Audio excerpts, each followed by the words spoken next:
don't talk, you admit all you couldn't operate. Investors' confidence, that was on a low. But who could blame them? All you didn't know head from toe. In almost 5 years, not one capital project. Construction was dead. Now you're talking about jobs like if you forget. Let the truth be told, one just can't know. Let's keep moving. Must admit we better off than before. Let's keep moving. We're on the right path, so no turning back. Let's keep moving. Don't stop, don't stop, don't stop. Give me the dance now. Moving. Yes, we moving. Moving. Yes, we moving. Moving. Yes, we moving. Don't stop, don't stop, don't stop. I hear you talking, and it have me baffled. All over the place, how you care about people. But tell me this please, where was that caring? When for 1+ years, you had them suffering. So much lost the job, others part-time work. So don't waste your time, cause they know it's only talk. You're talking about youth, explain this to me. Why you send them home? All them in money's and take away their salary. Let the truth be All right, ladies and gentlemen, we're about to start, so we want to ask you to please find yourselves a comfortable seat.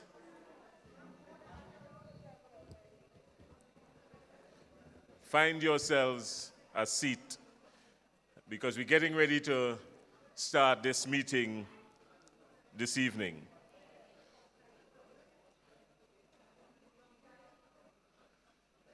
Ladies and gentlemen, good evening. No, I ain't here yet. Don't let me start with that call, because when I start with that call, the place does get loud. Ladies and gentlemen, good evening. Nah. Hold on. NNPites! All you know reach. Give us one more for the camera. NNPites! All right. You know, there's something about that when you say it, the people right next to you just get goose pimples. Yeah. You could only imagine if the people next to you getting goose pimples, what the people on the other side feeling. Anyhow, but we ain't going there yet. It's too early for that. Ladies and gentlemen, before we go any further, we have made it our duty and our business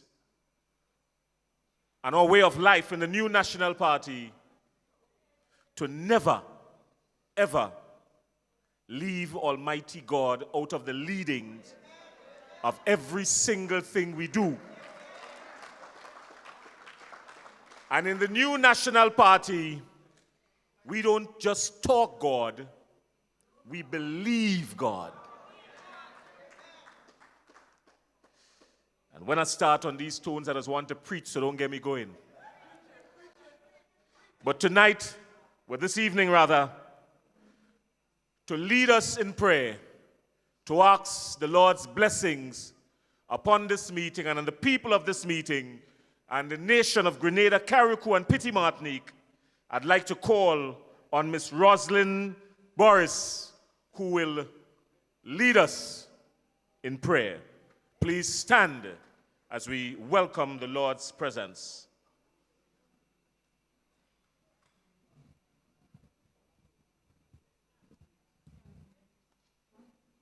Good afternoon, everybody. Good afternoon to my fellow NNPites. This afternoon, I want to thank God for giving me the strength to be here this afternoon. I want to thank Him for reference in me to guide us in the name of the Lord. Father, I come before you this afternoon with no strength of my own. My strength cometh from you, this Lord. Father God, and I ask you, Lord, to look upon my people this afternoon. Father, I ask you to guide and protect them, Lord Jesus. Oh God, keep us together as a bundle of sticks that cannot be broken. Father, what could I tell you this afternoon that you don't already know? You know everything concerning us, Lord. You know our going out and our coming in. Father, the ministers who are on their way, those who are here, Lord, I ask you to guide and protect them, Lord. Oh God, keep them in one accord, Lord. Unity we ask, Lord Jesus, this afternoon. Father, what could I tell you, Lord? Oh God and King, this afternoon. Father, keep us and ever keep us. Our NNP family this afternoon, Lord, guide and protect us. And keep us in your safekeeping. Father, you say the battle is not ours, but it's yours to fight this afternoon. And I know you will fight our battle for us this afternoon. In your precious name I pray. Amen.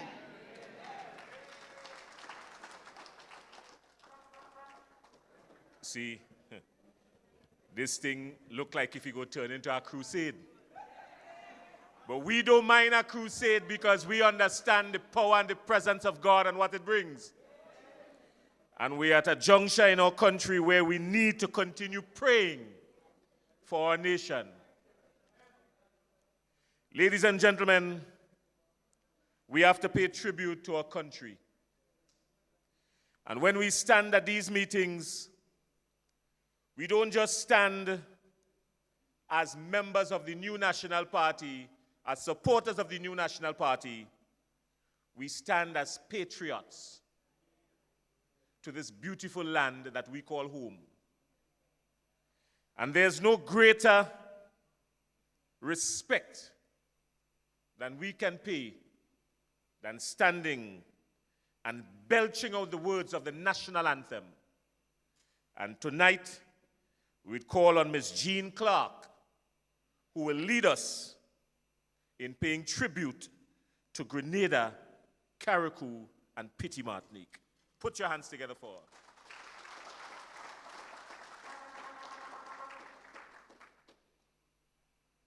Good afternoon, everyone. Hail, Grenada, land of ours, we pledge ourselves to thee. Heads, hearts, and hands in unity to reach our destiny. Ever conscious of God, being proud of our heritage, may we well faith and courage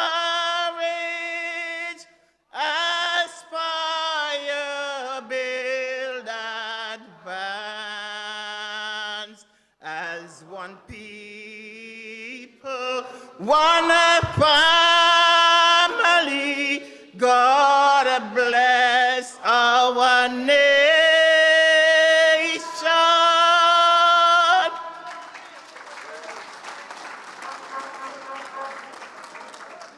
We will continue singing by singing the party song.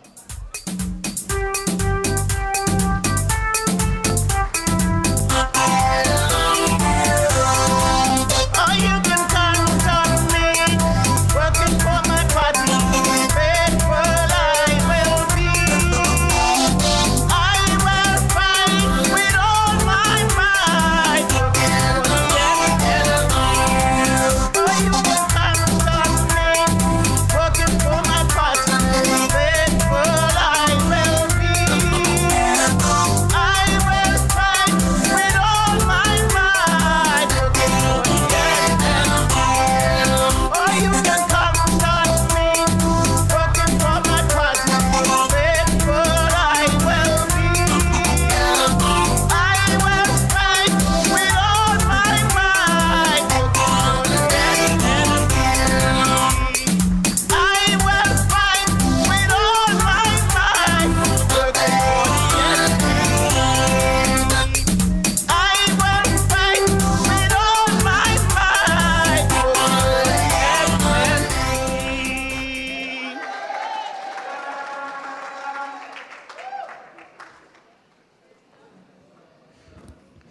Thank you, ladies and gentlemen. You may have your seats. But the thing about that music when you see that music start to play, sometimes the thing does, it's like you're ready to break away, you know, so. Because you just get a vibe, it's a different kind of vibe, eh? Ladies and gentlemen, I'd like to officially welcome each and every one of you to this meeting of the St. George South constituency. We are still awaiting the arrival of our political leader who is on our way, but I'd like to acknowledge our candidates who are present with us this evening. We have Dr. Adrian Joseph.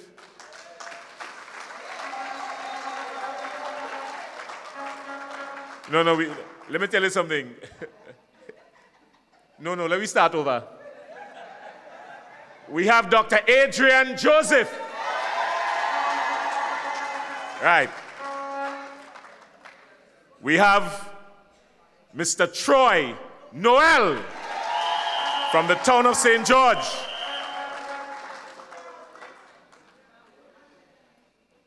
From St. Patrick East, put your hands together for Mr. Robert White.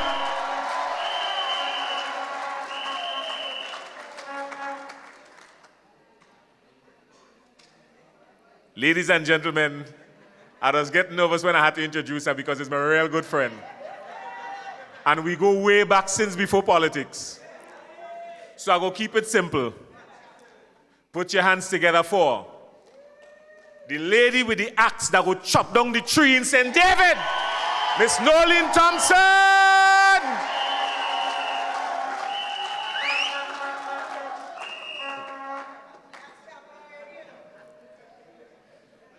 And your candidate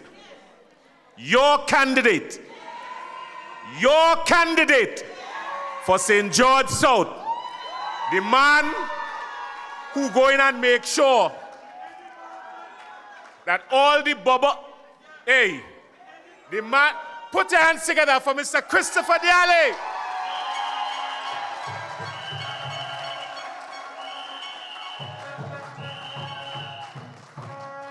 All the other executive members of the new National Party, the stalwarts, the young ones, we want to welcome you officially and say thank you very much for being here. Ladies and gentlemen, this evening, a series of meetings that is continuing as we spread the word, the voice, and the message of the new National Party on a mission to rescue our country from the shackles of corruption, from the shackles of unemployment, from the shackles of everything wrong. This new National Party is on a mission, and you are part of that mission, and I want to say thank you very much. My name is Jason Skeet, and I will be your host for the rest of the evening. We had a delayed start, not by very long, so we're not going to waste any more time because we have some speakers tonight who are going to speak to us on a number of pressing issues, and we want to give them the time to deal with those pressing issues. Before we go any further, I also like to say a special good evening to our friends viewing online, our NNP friends viewing online, all Grenadians viewing online, and we have love in the house. So we will still say good evening to the other them on the other side who viewing online, because he like to say the other side. You understand? But we still love them because we are a party of love. The NNP is a party of love. Love in the house? Ladies and gentlemen, I'd like to invite to the podium this evening to speak to us a young man who started his journey as a lecturer at the St. George's University. I think that journey started back in 2008, 2007, 2008, somewhere around there. And since then, he has had the privilege of turning out a lot of powerful Grenadians with his teachings, with his background being accounting and mathematics. He had nothing to do with anybody who want to go to SGU, fail, and move from F to C. They were not in his class. They didn't get that teaching. So they continue to do nonsense. Please put your hands together and let us welcome the next Member of Parliament for the town of St. George that will bring it home for the new National Party, Mr. Troy Noel. If you feel to cry, you could cry. Everybody have a tough time. Sometimes all it takes is one night with couple regrets by your side. Money, energy, have to ride. Shed some weight, watch you take flight. Everything will be alright. Go tell them I'm greater, I'm greater, I'm greater. Somebody tell them from a please, I'm greater, I'm greater, I'm greater.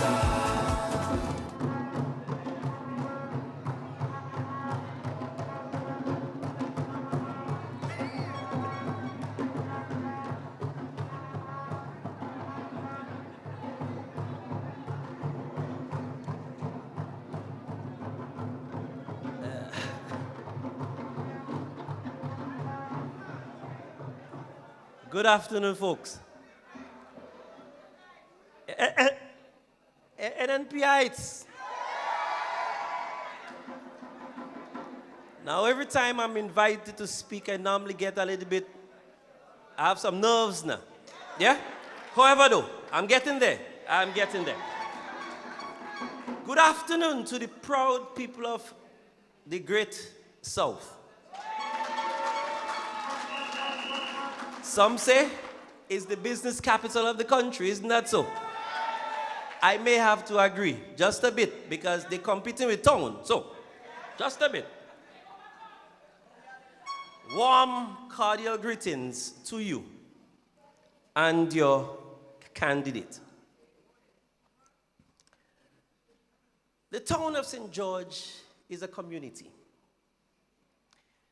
It's a community with what we call a rich history. A rich history that go way back. I remember when I was interested in cricket, I'm still interested, but it was a proud moment when Junior Murray joined the West Indies. I have to say, he hailed from the tongue of St. George. Apart from that, we have a set of projects that was completed by the new National Party. We have the Carnage, which was something that was buzzing with activity under the new National Party. Now I don't know what happened to that community. We also are noted for our resilience. Resilience after Hurricane Ivan.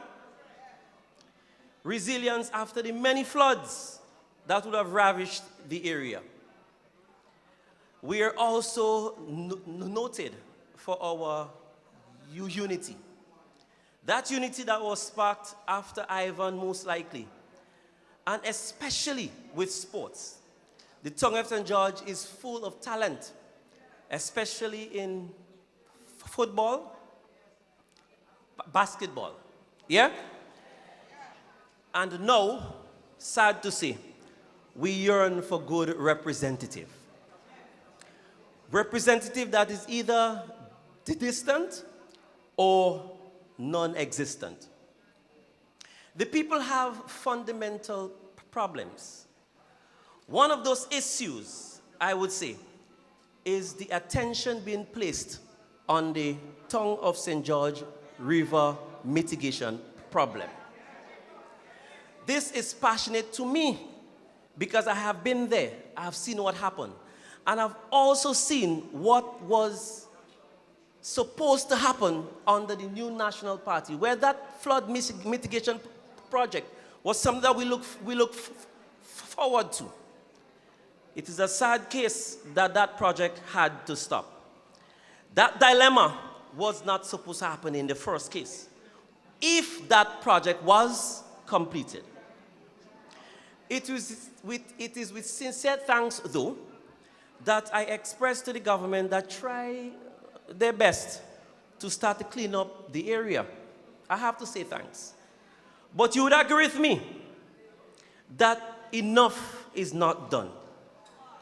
While we acknowledge the progress made, the flood mitigation project is not merely about infrastructure. It's also about protecting lives and persons' livelihood. The last flood was a devastation. That should have not happened if that project was completed. Do you remember the amount of cars that was damaged? That should not have happened. Even the stadium was waterlogged for days. Yeah? That should not have happened. You would agree with me that much more needs to be done to ensure the safety and security of our people, especially in areas that have been vulnerable to the flood and the losses. I have a family that was part of that loss, and up to this day, he has not been able to get to that point where he was before. But thank God, a day is coming when the new National Party would be restored to the governance. And when that happens, the sky is the limit. As we move forward, more emphasis needs to be placed on human lives. Individuals were used to clean up the river, and it was there to see on social media. These guys they didn't have no protective gear. They just went there and tried to pull things apart. This cannot be the way forward. Yeah? If someone needs to get something done, give them the right tools that allow them to do that task safely and effectively. At the same time, though, we have to say there are other issues that surrounds Tongue of St. George. One of those issues that was passionate to me, that is, and it will always be, is the development of our housing stock. We hear many talk about the government wanting to increase housing. All we hear, though, is just talk. There is talk about 500 houses per year. I haven't seen none in the Tongue of St. George. Maybe it's coming, but maybe time too late. Because by the time it does come, another party will be in power. We need to ensure that our housing stock is given the required attention that it needs. It is a growing need of the people of the people in order to support a sustainable urban growth and development. Additionally, we call on the government to perform some kind of miracle, I guess, because right now it seems that it's past being able to resolve, but resolve the ongoing tension between the CCCCI and the government, in particular with the River Road flood mitigation project. It is our hope as a party and as a community that this conflict will be resolved amicably and in a transparent manner. And you also agree with me that this government is not one that is transparent at giving you anything whatsoever. But hopefully, it will be transparent. We are also interested in youth unemployment. Now, a few months ago, I heard people were boasting about the unemployment rate being the lowest ever. Isn't that so? I'm sure you would have heard that, yeah? Maybe, though, we need to have a class as to how this unemployment rate is calculated. Because the calculation that is done leave out a very particular set of individuals. One that is so disgruntled or disappointed that they choose not to even attempt to find a job. There are numerous persons within the tongue of St. George's and Grenada, Carriacou, and Petermatic throughout who just decide they're not going to get a job, so they just decide they stop looking for it. The opportunities are not there. Under the new National Party, opportunities will be made available. That is a promise. Someone I admired, I thought he was able to explain exactly what that is. But it turned out that just as everything else, I believe he lacks the ability to be transparent and tell people how those things are calculated. I am absolutely sure that if that calculation includes those group of persons, that percentage will grow higher than it has ever been, ever in Grenada. Folks, this is not the time to rest.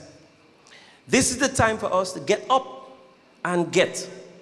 This is the time for us to ensure that we put those in authority to the test and let them realize that we're not about to settle for what they're giving.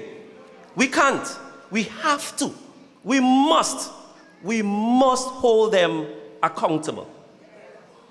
I call on the people of the Great South to lend your full support to your parliamentary representative. And I'm sure he will be the next MP of the area, Brother Christopher Didiali. Lend your support in the upcoming elections to ensure that you don't have to go through what you're going through at this point in time. And I am sure that together we can build a safer, stronger, and a more prosperous future for all Grenadians, not for just a few, not for just a color, but for everyone in Grenada, Carriacou, and Petermatic.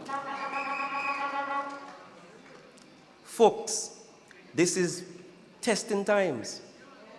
And we need to be tested and we need to come up victorious. I am ready. The candidates are ready. The question is, are you?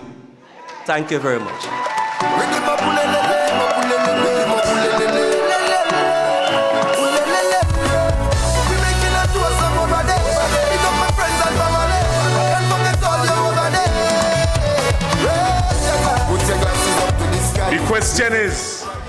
The question is, are you ready? Nah, that ain't song as if all you're ready yet. Hold on. Are you ready? All right. I would like to acknowledge also the committee executive, members of the executive committee for the St. George South constituency. Thank you very much for the diligent work that you've been doing. Ladies and gentlemen, before we go any further, I'd like us to stand for a minute, please.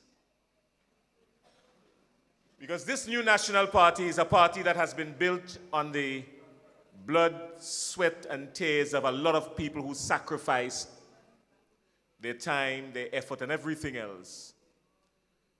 And this evening, we'd like to just pause for a quick moment of silence, because it is only fitting that we acknowledge the contribution that a former chairman, a former member of the new national party, former chairman of the South St. George constituency would have made. And he went to the great beyond, but he devoted his life, his time, and his love for the development and continued success of the new National Party. I speak of no other person than Mr. Kenneth Smalley's Noel. So let's just bow our heads and pay tribute to him in a moment of silence.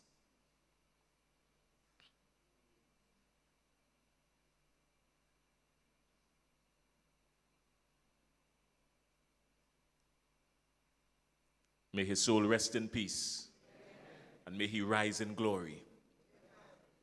Thank you. Please be seated.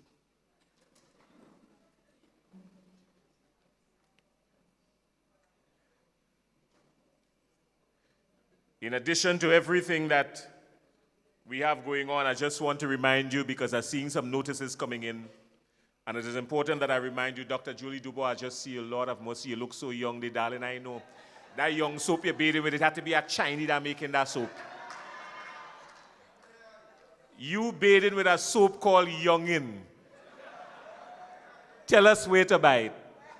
Give her a round of applause. We're talking about stalwarts. I had to come and talk to you because I had to work on this smile. You know how it is. The St. Andrew Southwest constituency will be holding a breakfast sale at the Grenville Car Park on the 25th of April, starting at 6:30 in the morning. So if you're in the area,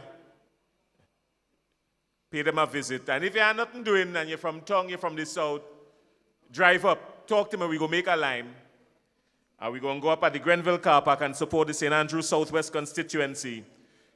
They didn't list anything, but from what I've seen on the flyer here, as a man who knows food, I make out cocoa tea. I make out this look like Milo or coffee. This had to be Johnny Bakes with saltfish sauce. This looked like a green salad with sausage, and it looked like if it have a coconut tart and thing in it. So it's a good thing. So support them, all right? Our next speaker, ladies and gentlemen. You know, for the next speaker, I've taken off my glasses because I know they like to take clips and spread it, so I want them to see my eyes. The next speaker that I'm about to introduce will do something in this country that very few, if any at all, before him, maybe one, would have done. When this gentleman was released into the political space as a member of the new National Party and as the candidate for the St. George Northwest constituency. Hold on, wait now, man. Oh, don't jump the gun, wait. You know, this young man is on the verge of creating history by being the only candidate that NNP and NDC people voting for. Because I hear people from the NDC saying, but I like them, you know, but here what's going on? I'm voting for Adrian, boy. So we're looking at a possible 100% bacchanal in St. George Northwest. Put your hands together, ladies and gentlemen. Stand to your feet and let us welcome brother Dr. Adrian Joseph. They've been wanting this for a while. Deal with them in a style. When stars align, greatness outshines all created in space and time. So still we rise with grace and with faith in the morning, with chains and oil. I am a backpack and I'm ready. Rum in the backpack and I'm ready. Promoter done laughing already with a backpack and the heavy owner. They go a do the job and a play roll. Oil fresh like today roll. Do the job and a play roll. Oil fresh like. Yeah. The drummers. Yeah. All right.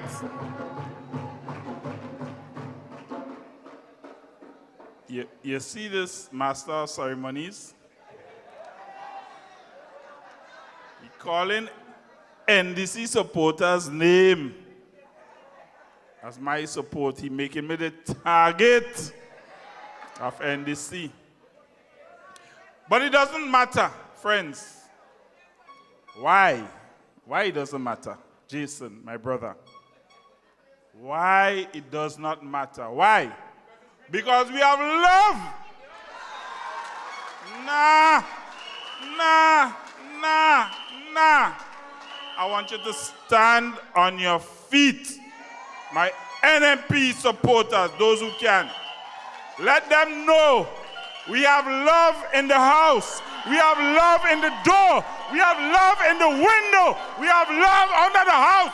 We have love in the house. Let them come. We have love. Hey. Yeah, man. 100%. Blessings. Friends, where's Kitaka? I've always asked for a cordless mic because I've always personally preferred to be with the people. I'm a student of protocol. I understand the hierarchy, but I love to be with my people. Always remember that, comrade. Mikey? Yeah. Most important, never forget the people.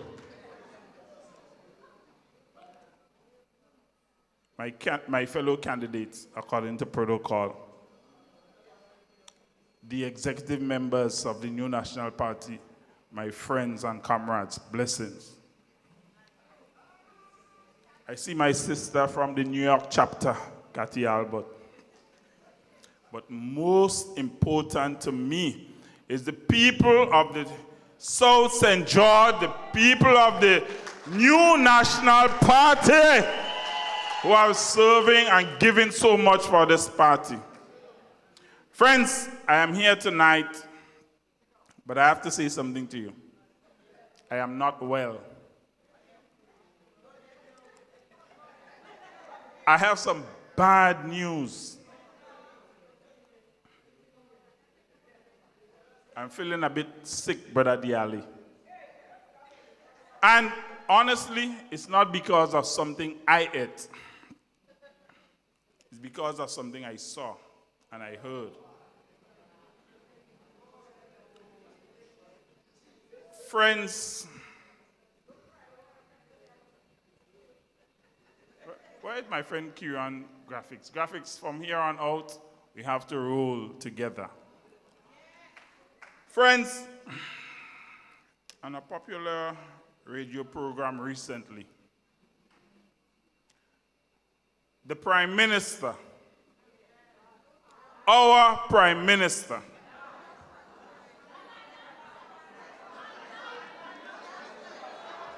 all right,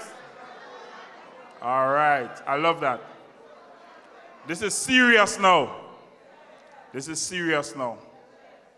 You have sons and daughters. I have sons and daughters.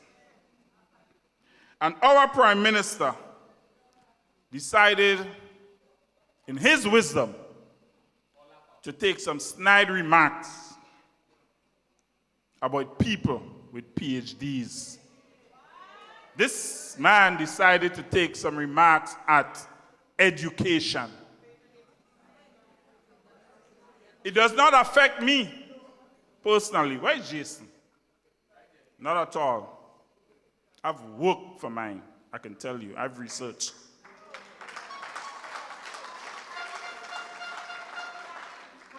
But my friends, today I am sick for every Grenadian who is on that journey,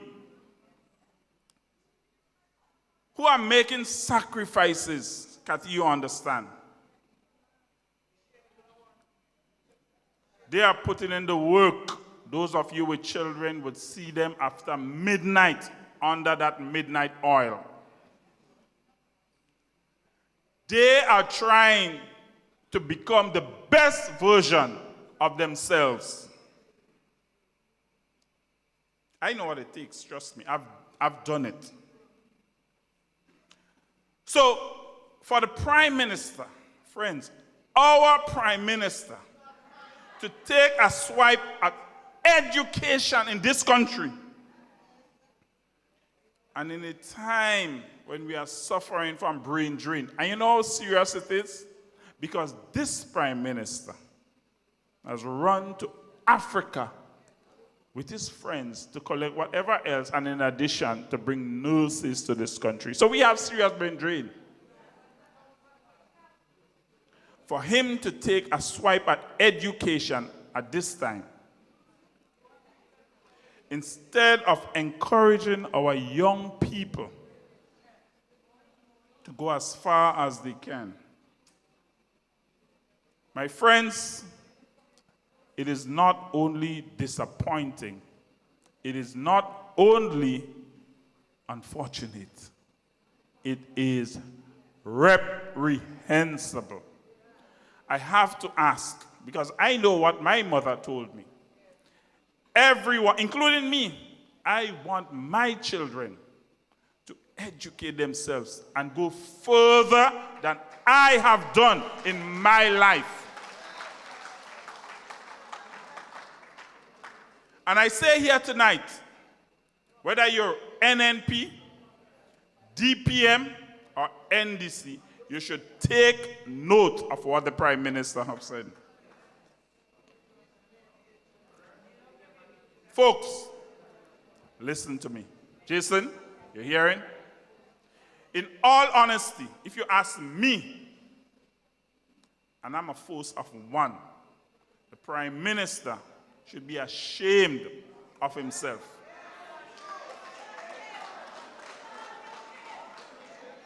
Not for him personally, because he came to us and said that he's from humble beginnings. He got a degree and he got opportunity, and he's here today where he is. He should be ashamed of himself, not because of what he has done, but because of the office he represents. What about our...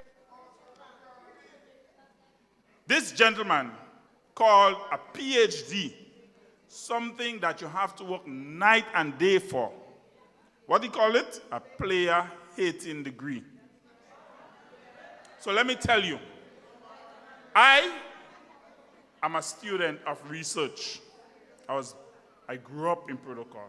I studied all the different degrees. I've done research. So I looked up player, and in the Urban Dictionary, it describes someone who is charming, charismatic, but ego-driven. Someone who is motivated by the boost that comes from many admirers. So I cannot speak for the Prime Minister's purse, but I certainly harbor no hatred for the gentleman. Because you know why? In the new National Party, we are about what?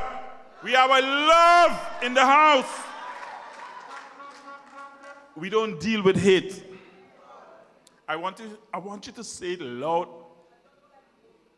Mikey, your camera is on? The camera is on. I want you to say it loud with me. It's about love in the house. Let them hear it loud and clear. It's love in the house. Folks, I really feel sorry for the Prime Minister. Yeah.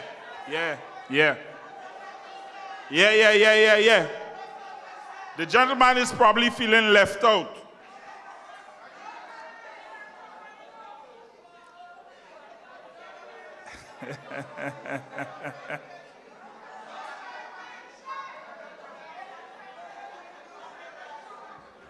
Love in the house, let's settle down with love. Love.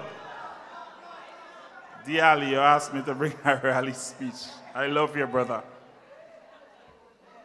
So tonight, I have decided to bestow upon our Prime Minister an honorary doctorate. I'm not sure if he's jealous. So tonight we're going to give him an honorary doctorate. Dr. Dubois, I'm going to give him a doctorate in the field that he has truly mastered. Oh.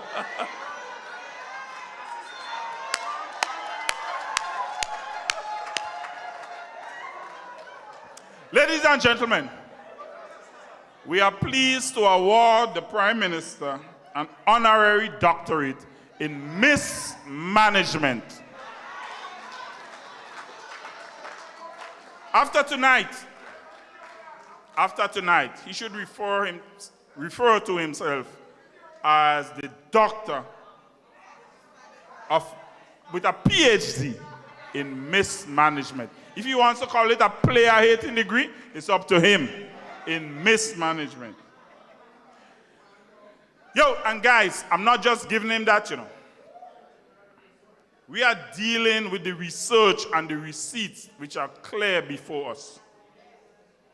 In the gentleman's own ministry, the Prime Minister's own Ministry of Infrastructure, which is responsible for every public construction project on the island, from approving materials,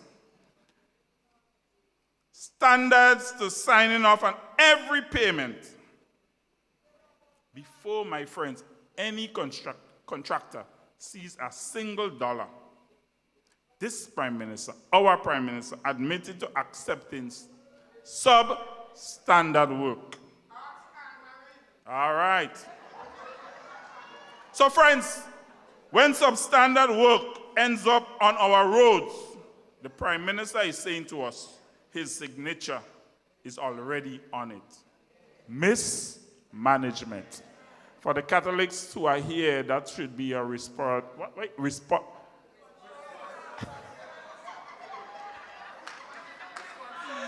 responsorial hymn. Yeah. And now, what we are seeing is a blame game on local contractors. But let us talk facts. I am dealing with the research and facts. The Molinier Road project, which by the way is in where? All the guys from St. George Northwest, put up your hands, man. We live it every single day. This project, we saw recently a release from CCC, I don't know how many C's, but we saw the release. Yeah. The project in Molinier, St. George Northwest, required 2 layers of asphalt with payment due from each layer. The second layer, if you notice, those going up to St. Mark's, was never applied. Why?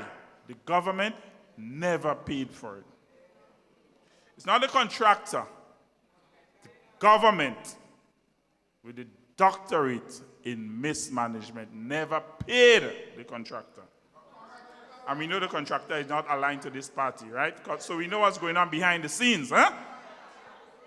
Folks,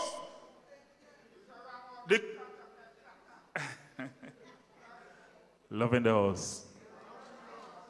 Folks, the Cliff Road project is 90% complete. And I want you guys to listen.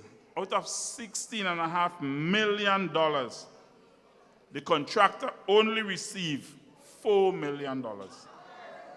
That's crazy. That is insane. 25 cents on every dollar owed, while a Grenadian company is still on the ground, still working, still carrying the weight this government refuses to pick up. The True Blue Road project, which the Prime Minister expedited for his highfalutin friends to come. $1.5 million remains outstanding. And on top of that, The government owes an estimated $3.5 million for hot mix supply from 2025 alone. That is a research, my friend. That is a research. That is not pick-on. That is not taking a swipe at education. That is the facts. In addition, my friends, you have heard, I have heard, the cries, the fearful whispers of the small contractors. Have you heard them? They have not been paid. They are afraid to speak up, while the government is blaming an accounting system that cannot seem to get right since January 2026. I say again, it does not make sense. Just today, I received a message from a lady in Corinth, St. David's, no less. My sister Nolene will talk about that. This lady was asking for some assistance because she's at her wit's end. I want you guys to listen. You know, we want to make a rally speech. We want to say all kind of probably negative things, but these are facts. Just today, this lady is calling me for assistance. She said, I supported this government. I got a small month-to-month contract with this government. She said, Mr. Adrian, it's been over 6 months. I haven't gotten $1. Guys, you think about your own families. I have not met her yet, but I will make it my duty to meet her tomorrow. This is her words to me, Adrian, and I can attest right here. And I quote, I have no finances. I have nothing to eat. I cannot pay my bills. I can't afford to go to the doctor or buy things that I need. A simple bus ride from the tongue of St. George to St. David is a whole affair. Friends, think about that in your own situation. So, my good sir, my good Prime Minister, sir, while you swipe at persons trying to elevate themselves, do not stand before the Grenadian people and point fingers at local contractors. They are trying. It is you who withheld the monies. You broke the agreements and you failed to pay. Folks, friends, brothers and sisters, NNPites, NDCites, DPMites, it is the government that is sinking us into poverty.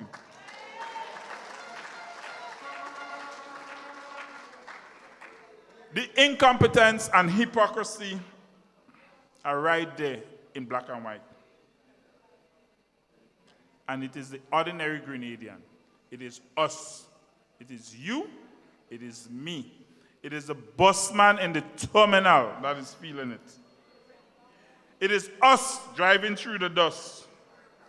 We are wrecking our suspensions, breathing in construction debris. Folks, look at your lives. How many of you in the last year has had to go to the doctor more than normal because you cannot understand what is happening with your respiratory system? They're not saying what is happening. There are increased cases of tuberculosis right now at the General Hospital that they cannot address. They are hiding these issues. Folks, it is you and I who are paying the real price, not the government. You know why? Because half of the time they are where? Where are they? In Dubai, in New York, on the plane, in the air, and they're everywhere. But I have to say to you tonight, we have a what they call it? A flight controller? An air traffic controller in the house. And I want my sister to take a stand. The air traffic controller has grounded the plane from St. David's. Sister Nolene, take a stand! Hey! Take a stand! Sister Nolene has a backpack and she's ready. Folks, as we transition to the South, I also heard recently from the Member of Parliament for South St. George. So let's talk about that. If the leader cannot hold himself accountable for his own ministry, why should this honorable gentleman? He's doing as he wants. We're hearing about a vault in the MIT.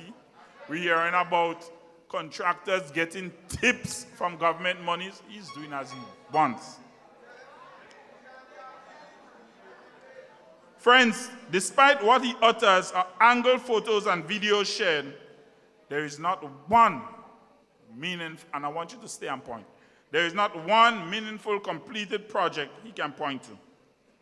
And his record is so thin that I recently heard he attempted to take credit for a Carriacou solar project, a project he did not build and did not fund. Let's go again to the facts that we found in real time. The project was announced in 2018. The UAE grant was secured in 2018 by the New National Party. The following years, the New National Party secured the land and obtained utility commitments. We issued the request for proposal and evaluated the bids. By February 2021, the final obstacle to connecting the project to the grid had been cleared. The project was built, planned, funded, and ready to go. NDC, unfortunately, took office in July 2022. And what did they do with the shovel-ready project? They needed nothing more for execution. The project just sat there for one whole year. No explanation, no action. And then, only after restarting what the NNP had already built, that MP went on social media and took credit. That is the caliber of individual you have representing. But the Prime Minister cannot see that.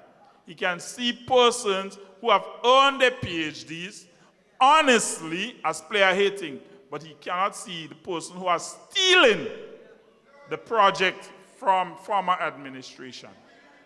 That is an ethics concern, my friend. That is deception. So, to you, the people of South St. George, I say to you tonight, you deserve a representative who sees the world through your eyes. One who is genuinely concerned about the future. One who is willing to make personal sacrifice and can actually point to accomplishments. In my view, I believe such a representative is sitting right here tonight.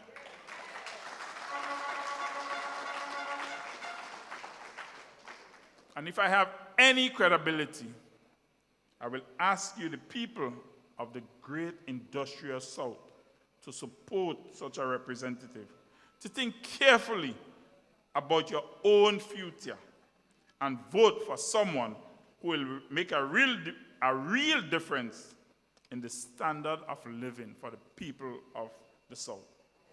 Not persons who are about themselves first, second, and third.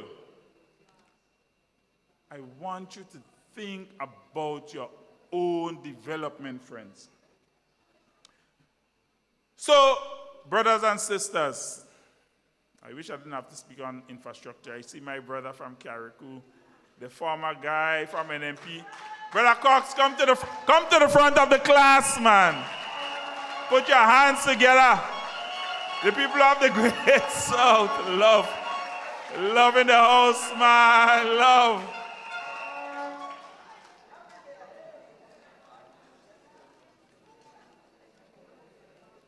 Friends, the world continues to evolve, with or without us. Only recently, the IMF issued a report and has warned us that darkening economic times are ahead. Our reality in Grenada cannot stop the wars between the superpowers. I want you, when you leave here tonight, to tell that, Ziggy, tell that to the interlocutor. The man who has another great PhD in our foreign policy, for which today we are paying a price. Friends, we know we cannot stop climate change. But guess what? We can control what we focus on at home. And what do we have at home? Tourism, infrastructure, youth unemployment, and skills training. And what about a proper and effective foreign policy? Friends, I want you to remember tonight, tourism is our #1 industry. Tourism is the main industry for the Great South, the industrial South. Our people, our natural beauty, our God-given assets, we can preserve, nurture, and develop at all costs. And our young people must be the driving force of that development. I want you to tell that to the Prime Minister. Just last weekend, we saw the gentleman, Mr. Steve Duncan, what he did with his Reggae Fest concert and the spin-off for our tourism and economic development was immense.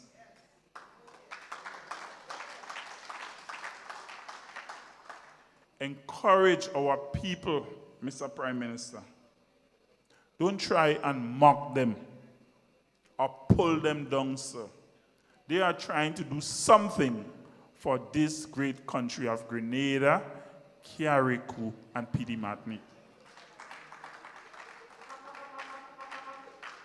Now we know not every young person will pursue a degree.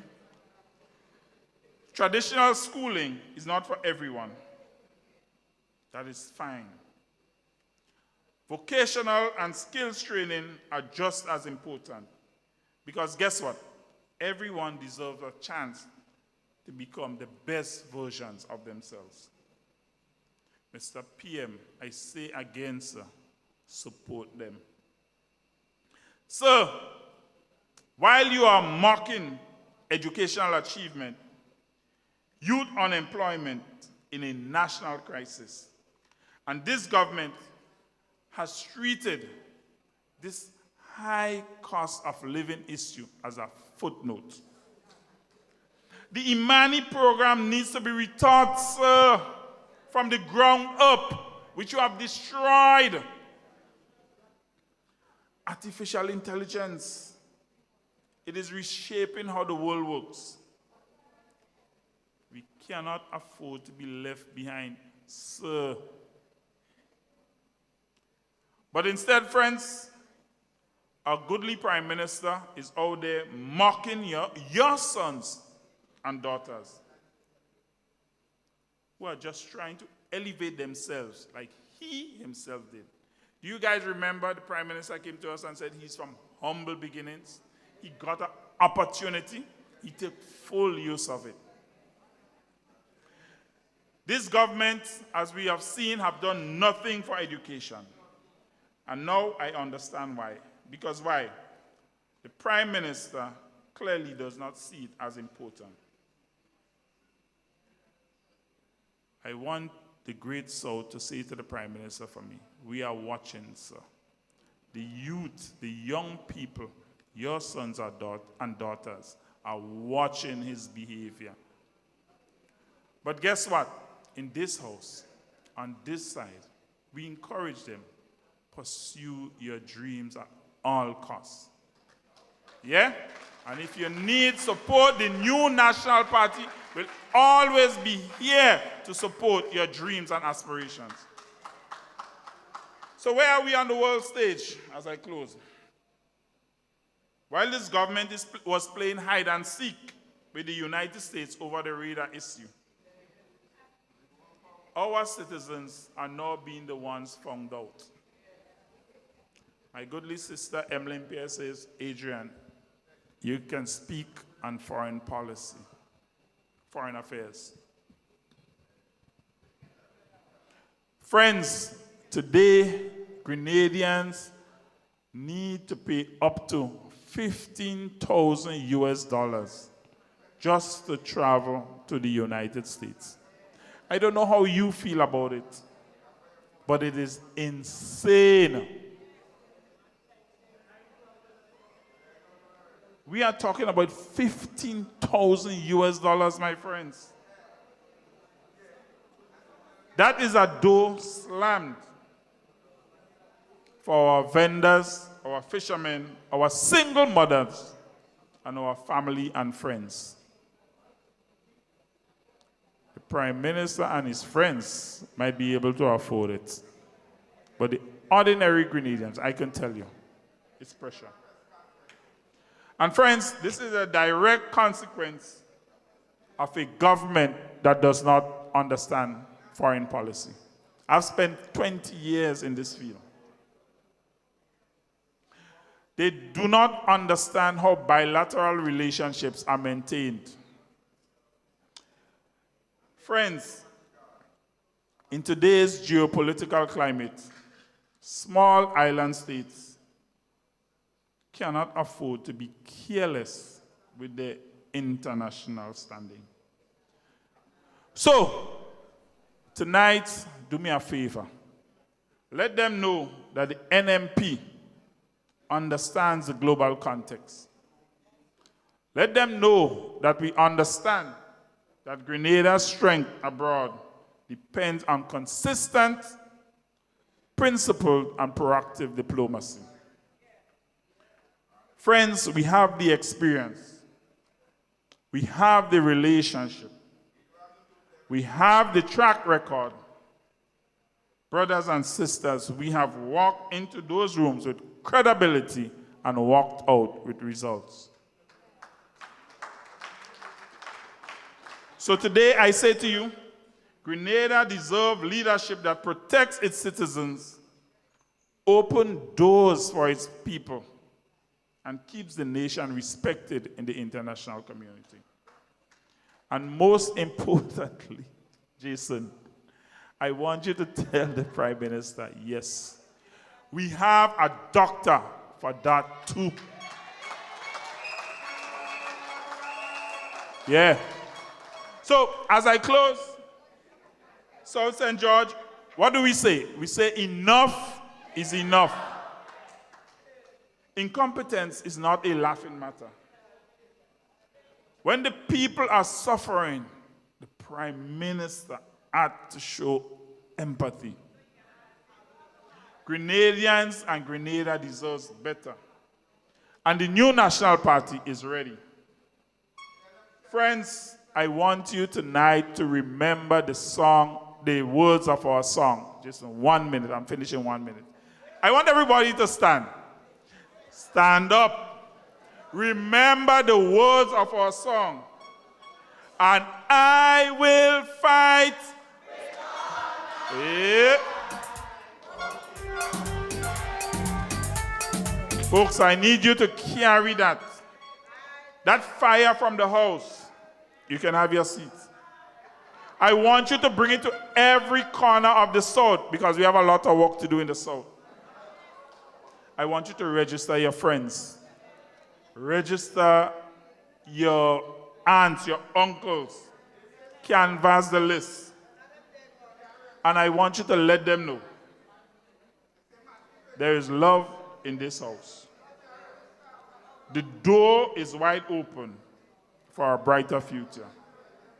So, South, let's get to work. Let's go with Brother Diali. Let's get to work for a brighter Grenada. Let's share the love in this house. Because why? We have an overflowing of love in this house. Let's build a better Grenada. Love in the house! Love in the house! Ah, my people. Deal with them in a style. When stars align, greatness outshines all the achieving space and time. So still you rise. Ladies and gentlemen, as quick as you can, put your hands together for Dr. Adrian Joseph.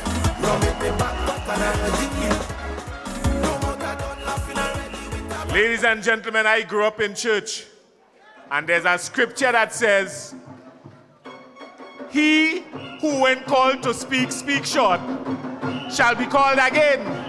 Stand to your feet. Let us welcome our political leader, the next Prime Minister of Grenada, Carriacou, and Petit Martinique, Sister Emiline Pierre.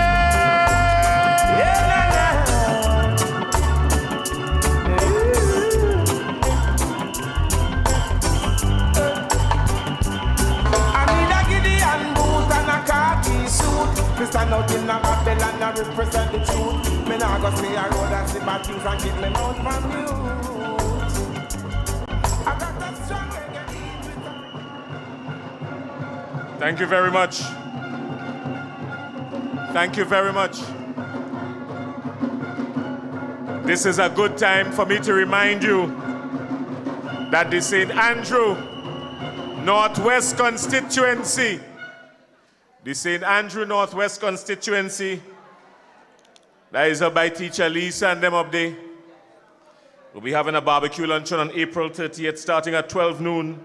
Tickets, $20. They have fish, they have chicken, the full works. Get your tickets from the executive members of the St. Andrew Northwest constituency.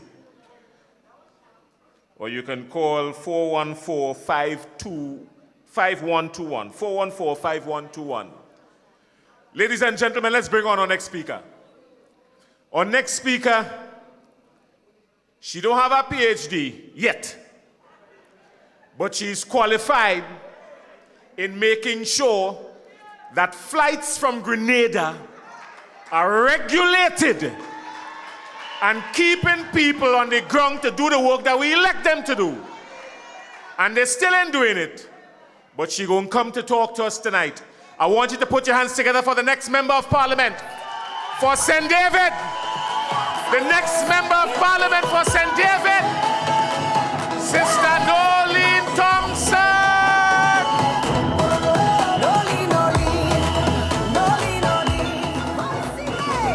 From the farms to the villages, voices rising in the breeze. People say they want a leader who will stand with dignity.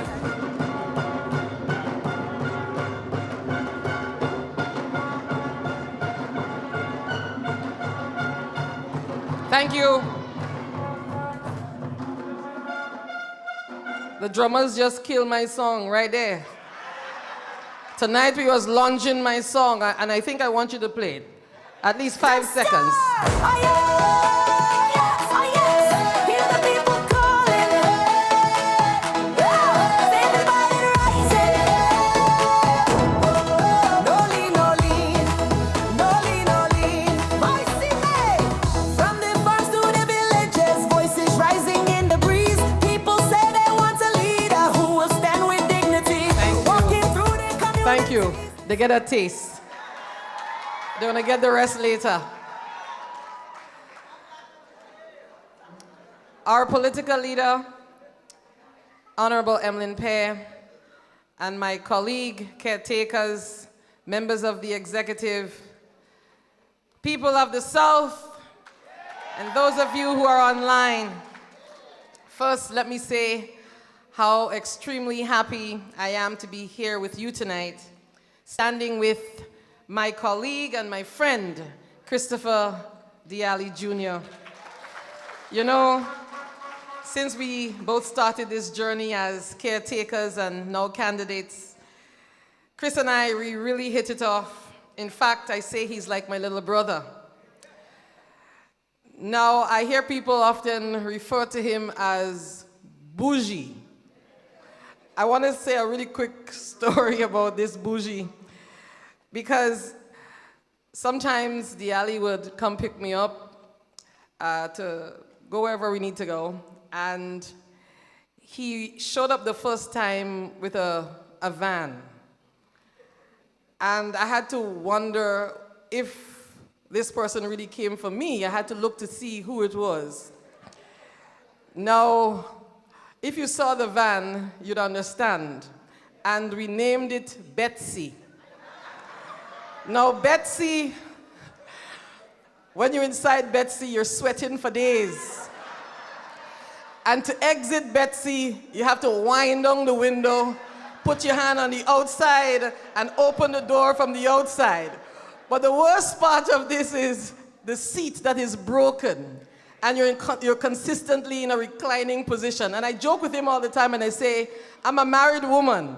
I can't be seen driving around in a vehicle in a reclined position. So I have to force myself and sit up, right? So if that is bougie, I want the bougie Diali to buy a new car. I want a new car to drive in.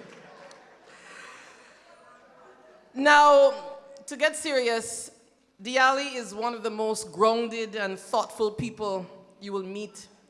He carries himself well, he's disciplined, he takes things seriously.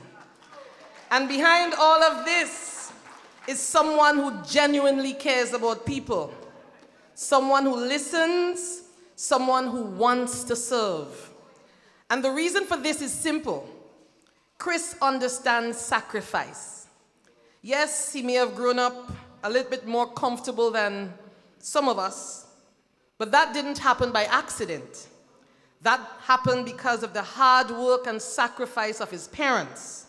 Parents who worked hard every single day to make sure their children had opportunities they themselves may not have had. And Chris understood from an early age the value of hard work and entrepreneurship. He had the ability to continue building in the private sector, deepening and expanding his businesses and focusing solely on his own success. But instead, he made a different decision. He chose service. He chose to dedicate his time, his energy, and his life to serving others, to serve you, the people of the South. And that is why I am proud to stand here tonight with Christopher Diali, because leadership is not about what you can gain for yourself. It is about what you are willing to give for others. So let's hear it for Chris. Friends, over the past months, I've been visiting communities and meeting people in St. David, and I've been hearing lots of stories, stories of struggle, stories of determination. And in one of those visits, I met a group of men, and one of them said to me, he says, Ms. Thompson, the stories you're talking about, you just make them up. And the truth is, every story I speak is the lived experience of someone in St. David's or in Grenada. It is not made up. During one of my recent visits, I met a young man and his mother, and their story stayed with me. The mother started from very humble beginnings, no big connections. She started a small business to help send her children to school. And little by little, she expanded that business over the years. And she has worked very hard, trying to make sure she had the opportunity for her children. And as much as I admired the mom, standing next to her was her 22-year-old son. Now this young man, and you know as mothers, when we got there, she went and she found all the items that he had. She wanted us to see it because she was just so proud of her son. And at 22 years old, he was already thinking like a businessman. He saw a need in the market. He found the opportunity. He saved every single dollar he had to get the equipment. Now, I want you to listen to this part because this young man didn't have a vehicle. So he would walk, he would bomb rides, he would grab a bus just to sell his products and to fulfill his orders. Friends, that is determination, that is hunger, that is entrepreneurship. And when I asked him about importing the raw materials he needed for his business, he told me he pays every duty and every tax for the items he imports. Imagine that. A 22-year-old young man trying to build a business, paying every tax, doing everything the right way. Friends, what is our government doing to help entrepreneurs like this young man and his mother? Entrepreneurs are the backbone of our economy. They create jobs, they create opportunity. So when our entrepreneurs succeed, Grenada succeeds. Now, some may say that there are programs already. They will say there is GIDC, and yes, that is true. There are programs like GIDC meant to support business development, and they can play an important role. But for many young entrepreneurs, that support is still not enough. Because when a young person decides to start a business, one of the first things that you're asked for is a business plan. But many young people with ideas have never been taught to write one. So before their dream even starts, it gets stuck in paperwork. And that is something that we must fix. Because government support must not only exist on paper, it must exist in practice. A young entrepreneur should not need connections to succeed, only determination and opportunity. Grenada has no shortage of ideas. What we sometimes lack is a support structure to turn those ideas into successful businesses. And the new National Party has a record. We have supported entrepreneurs before, and we will do it again. We provided access to low-interest financing, small grants, and training to help people turn ideas into real businesses. And many young people were able to step into agriculture, agro-processing, and small businesses because of that support. We also made it possible for ordinary people, even those without collateral, to access funding through microfinance and other support systems. Because not everybody has connections, but everybody deserves a chance. That is the difference.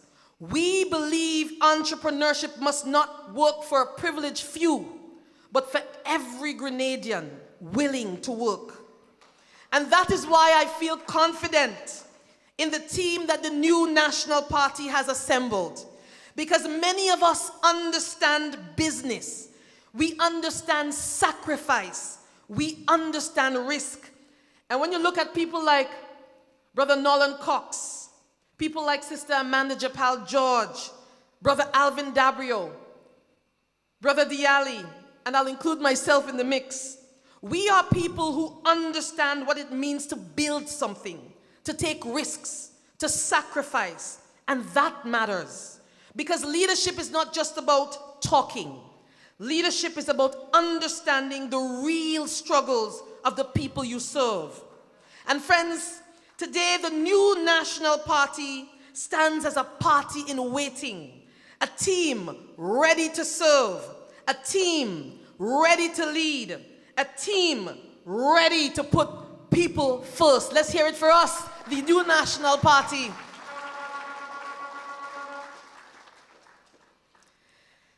Friends, today I want to do something a little bit different. I want to speak directly to our brothers and sisters of the NDC party. Yes, I want to talk directly to you. not with disrespect, but with honesty. Because as a candidate for St. David's, I spend a lot of time walking through my communities and speaking with people. And I want to acknowledge something many of you have been telling me quietly. Many of you believed that this was your time. You worked hard, you campaigned harder, you defended your party, and you believed that when victory came, you too would have a voice. But today, many of you are saying something different. You are saying you are not being heard. You say you feel forgotten. You say you feel abandoned. And some of the senior supporters, the stalwarts, the people who carried the NDC party through difficult times, are now saying you feel pushed aside and neglected. You are seeing individuals who had no connection to the struggle before suddenly being placed in important positions while those who labored are bypassed. People speak about promises made, people being asked to call again, come again, wait again, people traveling to offices using their last dollar only to be turned away when they get there. Phone numbers that once worked no longer being answered, calls not returned, messages ignored. People who campaigned hard, not even receiving a simple acknowledgement. So tonight, my NDC brothers and sisters, I ask you a simple question. Is that what you voted for? And I know something else might happen tonight. Some of you may hear these words and feel the need to defend. Some of you may feel the need to come after me, and I understand that. But deep down in your heart, many of you know the truth, and many are living with that truth every single day. Many of you are hurting. Many of you are frustrated. Many of you are disappointed. Because many supporters were desperate for change, and that includes some of you, our NNP supporters as well. You believed you found someone who would save the day. And there is nothing wrong with liking someone. There is nothing wrong with admiring someone. But my brothers and sisters, popularity is not policy. Popularity does not show up in your wallet when it is time to pay your bills. Popularity does not show up in your purse when groceries need to be bought. And popularity does not create jobs for your children. So to the supporters of the current government, especially those of you who are hurting, those of you who feel disappointed, those of you who feel unheard, this is not about asking you to abandon your pride. This is not about asking you to forget about what you believed in, but it is about asking you to reflect honestly on your situation. Because if you feel unheard, if you feel pushed aside, if you feel that the promises made to you have not been honored, then I want you to know something tonight. You are not invisible, and you are not forgotten. As a candidate for St. David's, I am ready and prepared to work for every single person in the constituency. Not just those who support my party, not just those who wear my color, but every single person. Because leadership must not be about division. Leadership must always be about service to people. And that is exactly the kind of leadership the new National Party team is ready to provide. This is why the new National Party stands today as a government in waiting. A team that understands the struggles of the people. A team that understands what families are going through. A team that understands what entrepreneurs face when they try to build something in this country. Because many of us have lived those experiences ourselves. And more importantly, The new National Party has a record of building opportunities, a record of opening doors for young people, a record of creating an economy where people could work, grow, and provide for their families. And that is why I am confident when I say tonight, the team of the new National Party, we will be the difference. Not because we claim perfection, but because we understand the responsibility of leadership, and because we know that government must always put people first. Because Grenada does not belong to politicians. Grenada belongs to the people. And the people deserve leadership that listens. The people deserve leadership that listens. Leadership that does not take people for granted. Leadership that delivers. And when the time comes for the people of Grenada, Carriacou, and Petit Martinique to decide again, let that decision not be about popularity. Let it be about competence, compassion, and who will truly stand with the people. Let it be the team of Emiline, Pierre, and the new National Party. Because when our entrepreneurs succeed, when our young people succeed, when we put people before politics, and when we end bitterness and divisiveness in this country, Grenada, Carriacou, and Petit Martinique, we all succeed. Thank you, and may God bless you, Grenada, Carriacou, and Petit Martinique.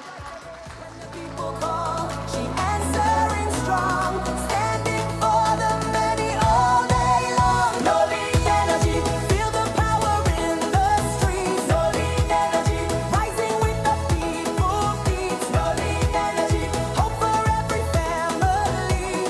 Nolene energy, better days for we. The only thing that was missing at the very end, I was sitting there waiting to hear Sister Nolene say, "Clock it."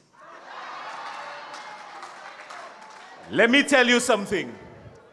What you heard tonight, ladies and gentlemen,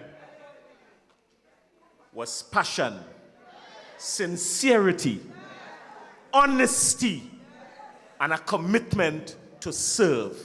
Put your hands together for Sister Nolene Thompson.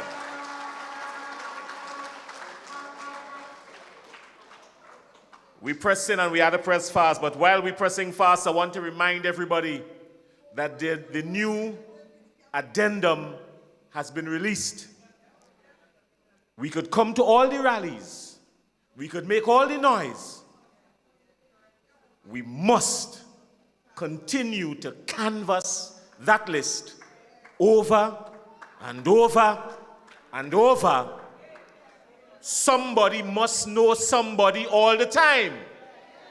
And when we see discrepancies, we bring it directly to your party office, because we're going to deal with every single discrepancy one by one. Ladies and gentlemen, let us bring to the microphone a young lady who will introduce the next speaker. Let us bring to the microphone Miss Avenel Alexander. Why you know about the job I ran? Is 100 million the band. They say we don't have no limit. Any faith we just crash it. They can't understand it. Why? Them can play over the mass and we drinks people we bad. Nobody else blacker than we when we play the job. Drinks people, yeah, we bad. Hello everyone, a pleasant good evening to all our guest speakers, our political leader, Mrs. Emiline Pierre, and everyone who took time out to come out with us today. We thank you all. Today, I have the pleasure of introducing the candidate for St. George's South. With an academic background in business and financial planning, he is a professional businessman with experience in business development and financial services. He brings a fresh, clear, practical solution of leadership towards the South. Just to add to the list of all the good things he has accomplished, he is an OECS heavyweight boxing champion for Grenada, a testament of his discipline and determination beyond the ring. He is also a pioneer in the urban farming, leading innovative efforts in mushroom cultivation to support food security and economic diversification. He is driven by inclusiveness. Mr. Diali recognizes and acknowledges everyone from any class, from any genre. He is committed to bonding and developing a stronger, more inclusive future for South St. George and Grenada on a whole. He is a spokesperson for the people who are unheard or hardly get heard at all.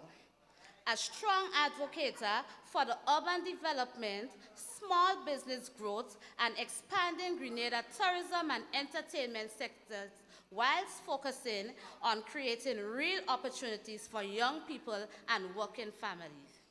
He is a representation of a new generation of leadership, grounded in his experience, driven by purpose, and more than ready to serve. Mr. Christopher Diali, a courageous young man who is willing to take risks to deliver real results to improve everyday lives. So let us introduce our candidate for St. George's Soil, Mr. Christopher Diali. New thing arise now.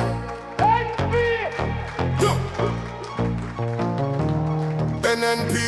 Yeah. Yo, 3 years them hold the power. Watch them waste every hour.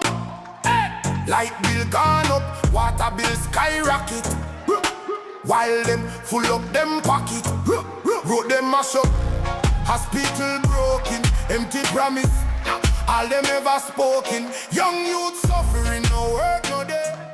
NNP a come fi change the way. Better for everybody, better for you and me. Now go back to suffering. NNP are the key. Better for everybody, from Kariako to the city. Them days done, a better time. Watch it coming for we.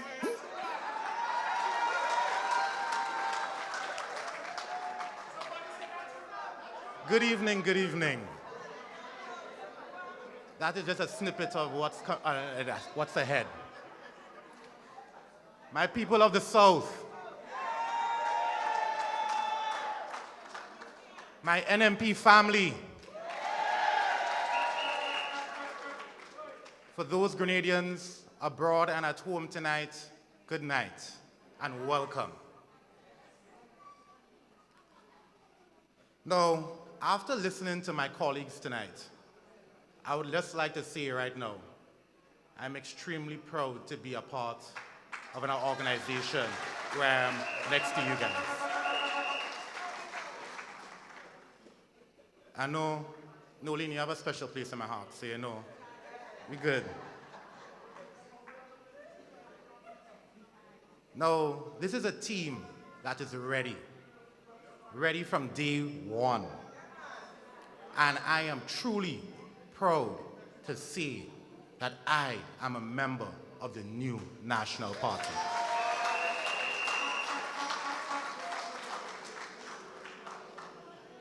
But my people of the South, I have to get a little serious tonight. This is just not another meeting for me. This is my meeting, and tonight I am going to be honest. I want to talk tonight about the future of our great constituency. But before that, I just want to get a little thing off my chest and get it out there one time right now. People been saying on the streets, telling people in the South that Diali unapproachable. They say I cannot relate to people. They say I'm bougie. Let me be clear. That is not who I am. That is not my story. My name is Christopher Diali II, a son of this soil, a young Grenadian raised right here in the South. Now, in the early years of my life, I grew up between the Bocas and St. Paul's, the Pointe Street in town, but later, with my family, moved to Fort Drudy. I walked these roads. I jogged through Calavini at least 3 days a week. People who in Calavini would see me on the road trying to break down this belly. I went to GBSS. And I went to Westmoreland. But I live by the ethos, non palma sine labore. If you know, you know. I live the South. I've been on those same beaches all across the South, celebrating with my friends, laughing, and well, yes, going through a little tabanca from time to time. Thank you. And to my brother who picked me off of those beach, enough love to you, Rashid. I will never forget that. So when they say I cannot relate, who knows the South better than someone who lived it?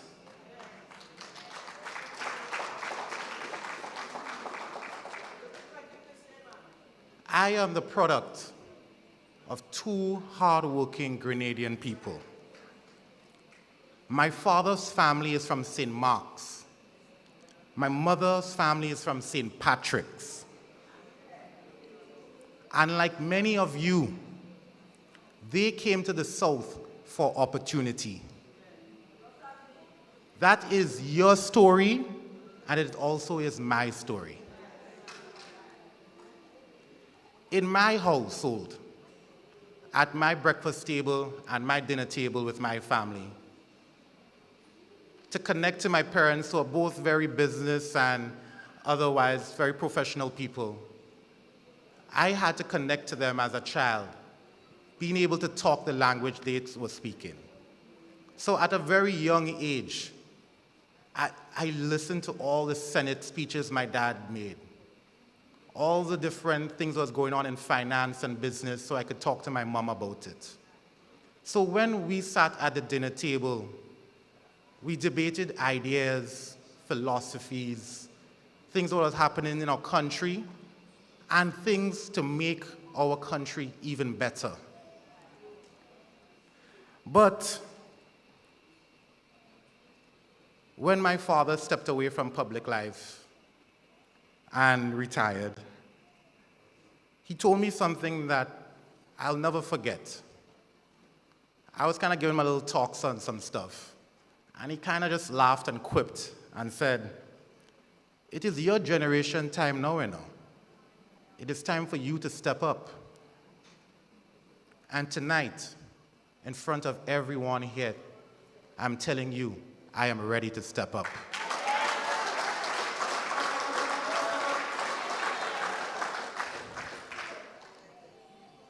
But when I look at the South today, I really am not seeing any vision at all. Yes, I see painted curbs. Yes, we see the flowers. But cosmetics is not development. Pretty does not mean progress. The South must not be a place we just pass through. The South must become a place we build. I strive to build a future where the South becomes the new city of Grenada. Sorry Troy not here, but I apologize for my people of Tongue. Tongue is a close spot, but I believe in the future that is the South. And ladies and gentlemen, that future starts with connection. I know connection, we're talking about connection. Well, I've been thinking about this problem, and I've been going around the communities all around the South for the past few months and beyond. And I want you to stay with me for a second. I want to endeavor to introduce something never before in the South. I want to bring in a 24-hour transportation system, a pilot program, done in concert with the private sector. Electric buses running from Morris Bishop Highway across the east, the west, up to the north, and back down south. 24 hours a day. Safe, reliable, and always available. No one should have to finish work and have to panic how they get home. That should not happen in this day and age in Grenada. No, I'm not trying to just say we start a bus system, you know. I'm young. I want this to be tracked on your phone. I want an app that supports the system so that every person who is looking for that bus at a time of night can know when that bus is coming on their route. They don't have to stay in the darkness. They don't have to be alone on the side of the road. Let technology work for us. I don't want to replace the system. I want to strengthen it. I want us to build upon the legacy, and I want to build upon what we have so that it works for all of us.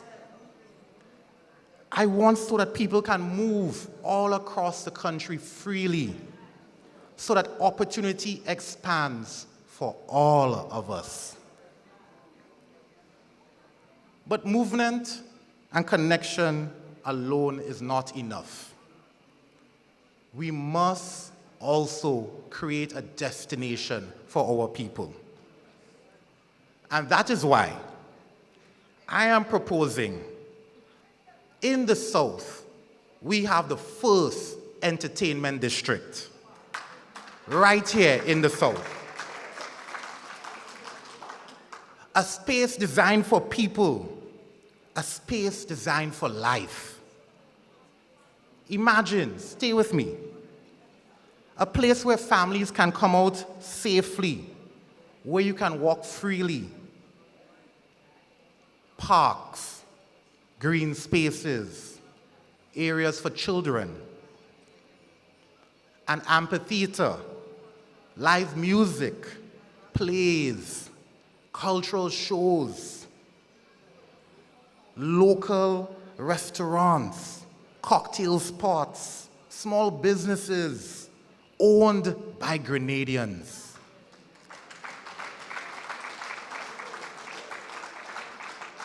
A place where our culture can become our economy. Where nightlife is not chaotic, but organized, safe, and obviously profitable. Where young people can create, and not just create music, but create a vibe to let loose of all the stresses we hold today, the anxieties we all as young people know that we are plagued with. A place that we could come together and have socialization, not just on the phone, but in person. This is a vision I have for my community. No, I just don't want to just build these little things. I want to create an economic hub of this country. And this is how we build it. We create a destination for all Grenadians. Not just for visitors, but for us, the people of the South.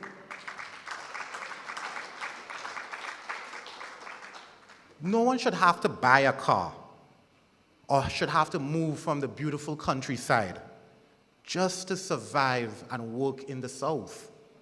In this day and age, we should have the type of forethinking and planning that makes sure all Grenadians are served well. I want to push for affordable homes for young people, land ownership pathways, opportunities for young people and for all people of the South. We must plan properly.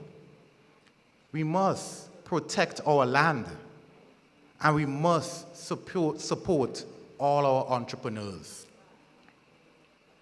But right now, too many are struggling. And while people are searching for opportunity, we are watching opportunity disappear from right in front of us. Land is being sold right now without our consultation. Now, this point it strikes a chord with me. I really want to stay on this. There's a land being sold right now. A lot of people across the South don't know this, but that is the Sandino complex that we know now, where the Housing Authority of Grenada is right now. That area is being sold by this government to a private sector interest.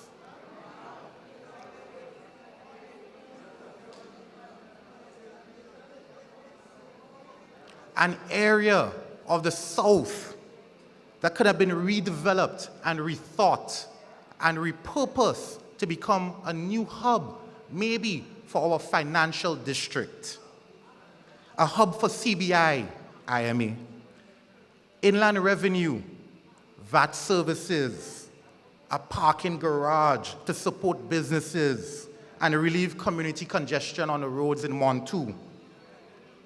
But just like that, poof, it's gone.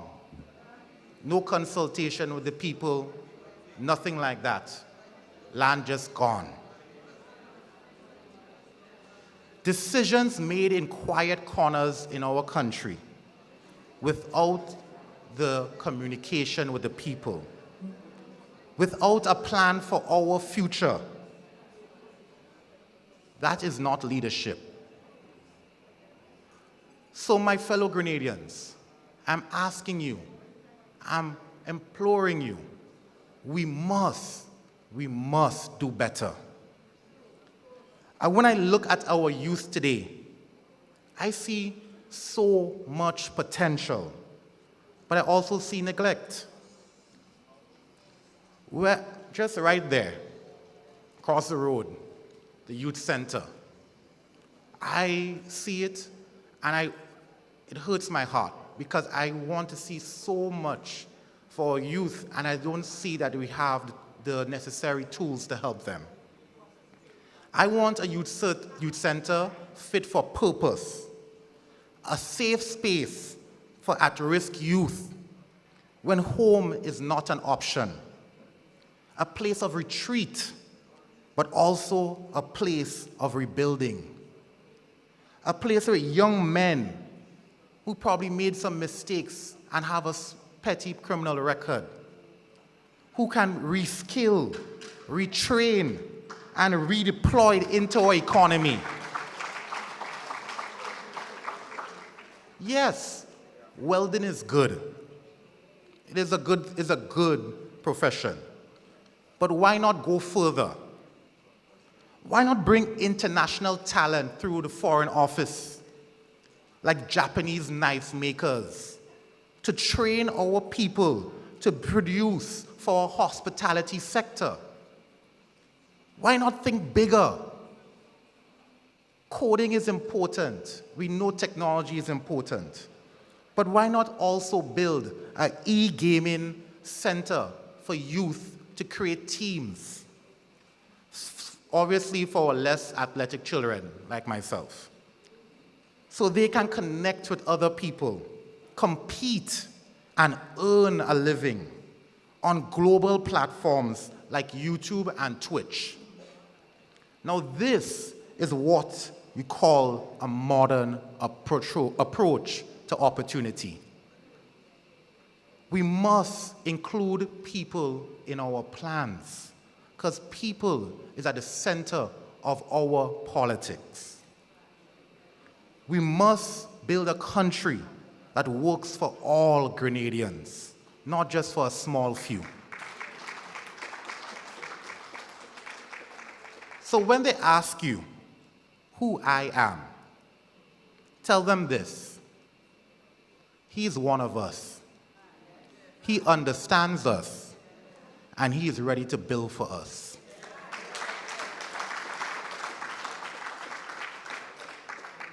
The South is not a shortcut.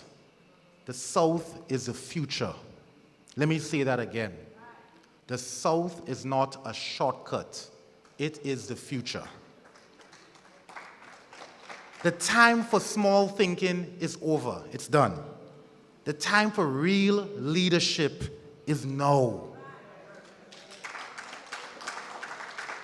Let's build the South. Let's build Grenada. Let's build an economy that works for all of us. Together, as one people, one Grenadian people, let us rebuild this country again. Thank you, and have a good night. May God bless you all.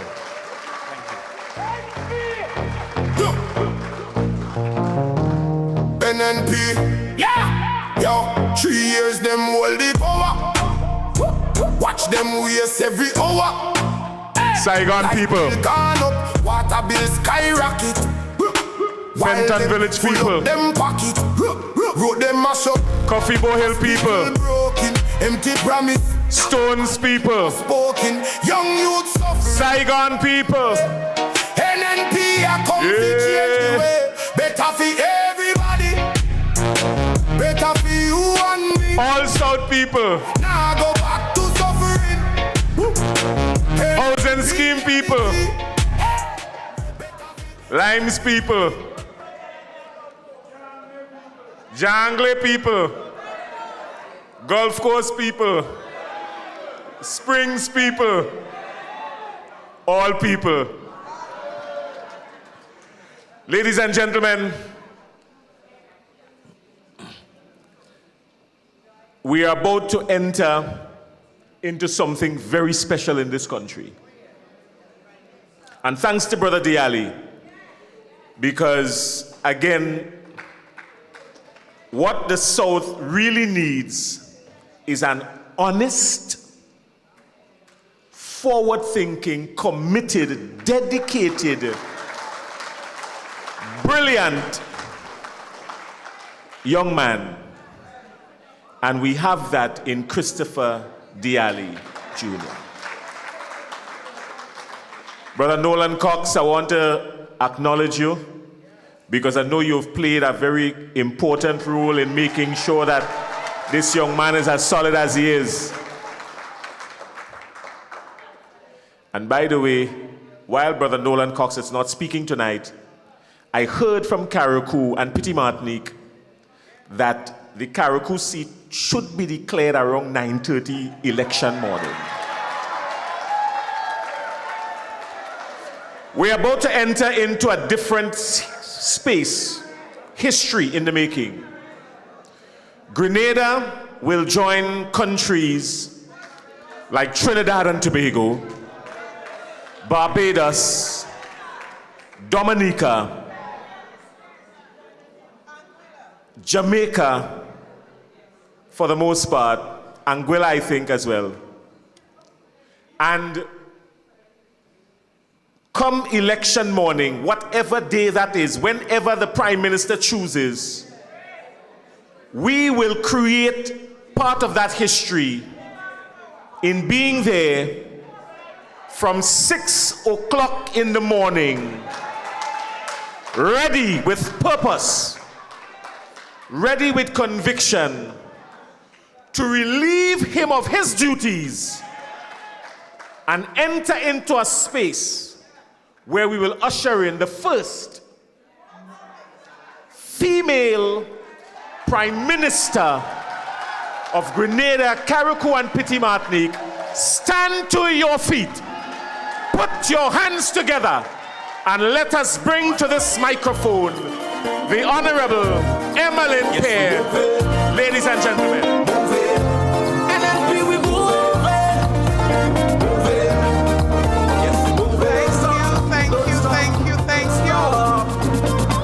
Old people, they say, back to Ramazet time, right? Brothers and sisters, Grenada, Carriacou, and Petite Martinique. NNPites. Grenada, Carriacou, Petite Martinique. I greet you tonight with love. I greet you tonight with love. Brothers and sisters, tonight I want to begin by recognizing the deputy political leader of the New National Party, Brother Noel Cox, who is with us tonight. Carriacou in the house. Brothers and sisters, let me also recognize all of the members of the team who are here with us. We have Brother Adrian Joseph. We have Sister Nolene Thompson. And we have the man of the South. We have Brother Christopher Diali Jr. Brothers and sisters, tonight, I want to share with you my own personal thoughts about Brother Diali. I must say I've known his father for many, many, many years, but I did not have the privilege to know him as a child. But I met Brother Diali after the last election, in and between, because he was very close to Brother Cox's campaign in the last election. But I believe it was after the election I had an opportunity to interact with him in a very direct and personal way. And he would say to you, and I remember the day very clearly when I called him, I observed him in a meeting. And I called him aside after the meeting, and he would tell you, I said, there is something about you. I don't know if you remember that. There is just something about you that you are destined for greatness. There is something about you that is humble. So when people talk about him in that way, I've not experienced that. I've not seen that. What I see is a young, humble man.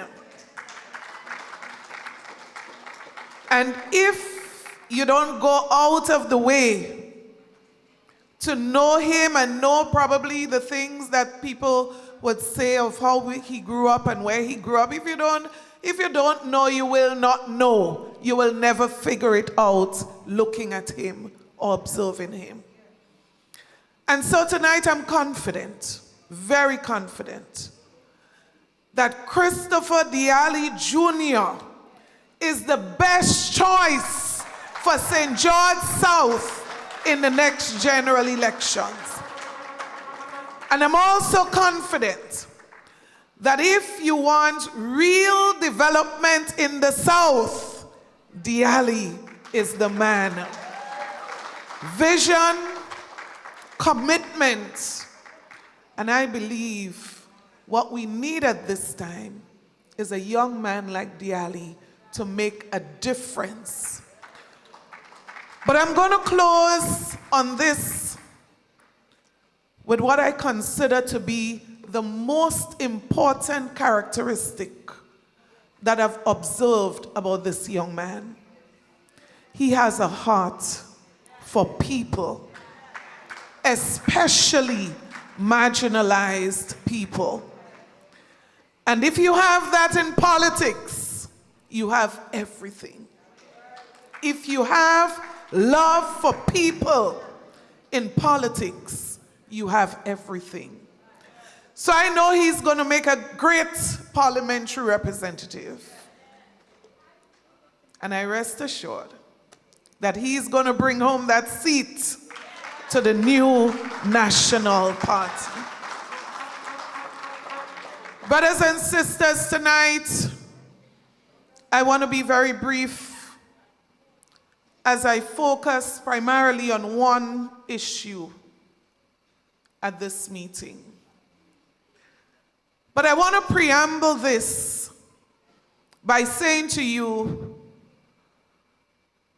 corruption, I believe, has never been in the history of this country what it is today. And there are leaders in this country, brothers and sisters, who are busy forming companies, associating themselves with companies for their own personal gains. Brothers and sisters, we see how government resources are being used for personal benefits in this country. And I say to you tonight, this must end. And that is why the team of the New National Party, this team is ready, as I said in the last meeting, to serve you before we even think of ourselves. Brothers and sisters, while people are busy, leaders at different levels are busy setting up businesses, strategically so. While people are getting involved, brothers and sisters, in activities to benefit just themselves, there are issues affecting people that seems to be unimportant to this government. Sister Nolene said it. When we come here and we share a story, it is a story of someone who is hurting and need a voice to represent them. Just before I walked in, about 5 minutes before I walked in, someone was trying to hunt me down. I want to read the message. Because you see, the stories that we share, many others are living those same stories. I'm going to remove certain things so it won't be too obvious who the message came from and who delivered it. But it's a forwarded message from the individual. And it said, I don't know if you're done in the meeting. This person sounds desperate. I don't know if you're done in the meeting. I'm watching, but I don't see you. Please ask the political leader to talk about it, please. Today make 41 days without pay. Over 4 fortnights, no pay.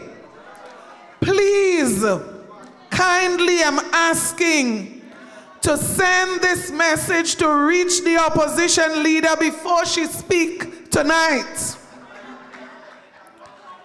You know, what is... Let me go ahead. The message continues.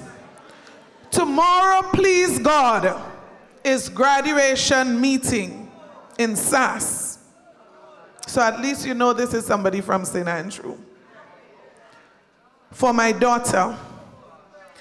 And you know the kind of money they will ask us to pay. All these days, no pay. How will I pay my daughter bills in the school? I crying, I begging, please pass this message to the political leader. So you see, brothers and sisters, when we stand here, how could you not share this story?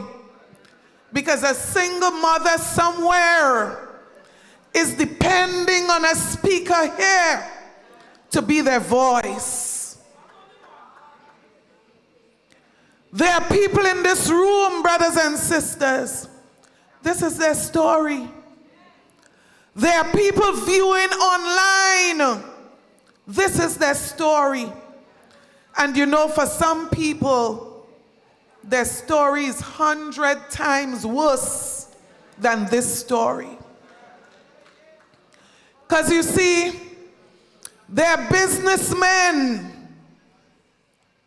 who are wondering tonight whether it makes sense to open tomorrow. There are contractors who are owed millions of dollars by the government, and they are wondering how they are paying workers. How are they paying workers at the end of the month so that these workers can put food on the table for their children? Brothers and sisters, we are humbled to be the voice for the voiceless. Brothers and sisters, while the Prime Minister goes off on a working trip, while the issues, brothers and sisters, that are unaddressed in this country, I say to you, there are people who find it difficult to sleep tonight because of the issues that are not being addressed. I spoke about this single mother struggling.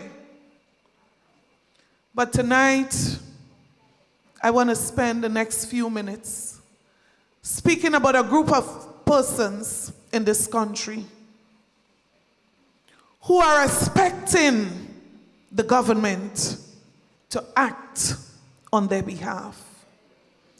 I want to read to you a message from a public officer, but I'm going to represent the concerns of these public officers who message me from time to time expressing serious concerns about the things that affect them most. Brothers and sisters, tonight, I want to remind us, the NDC administration, I believe, made every possible promise they could have made to land themselves into government. And you would remember that one of those promises was that every temporary worker will be made permanent.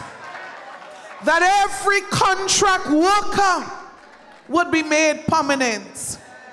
Every Imani trainee would be made permanent. And you know, they did not just make the promise. Brothers and sisters, they went on to promise the speed at which this was going to be done. So they said to you, in the stroke of a pen. You know what is a stroke of a pen?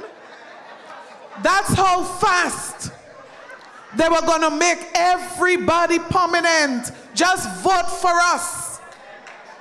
Tonight I feel proud to be part of an organization that has never promised its way into government. Never. Because we promise to you what we believe we can deliver to you after careful assessment. But I believe the NDC went into office saying, whatever would make them vote for us, let's just promise them whether it could work or not. And that is why we are in the situation that we are in tonight.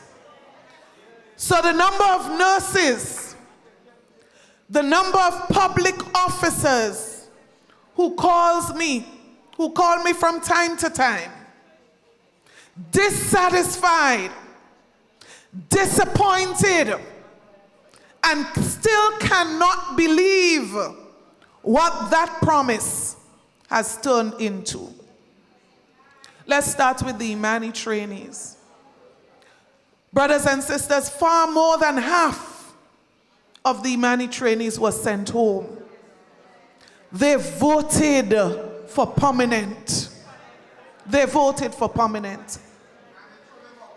Brothers and sisters, how can you trust a government that knew that this promise was impossible, but went ahead and promised nonetheless just for a vote? How can you trust a government like that?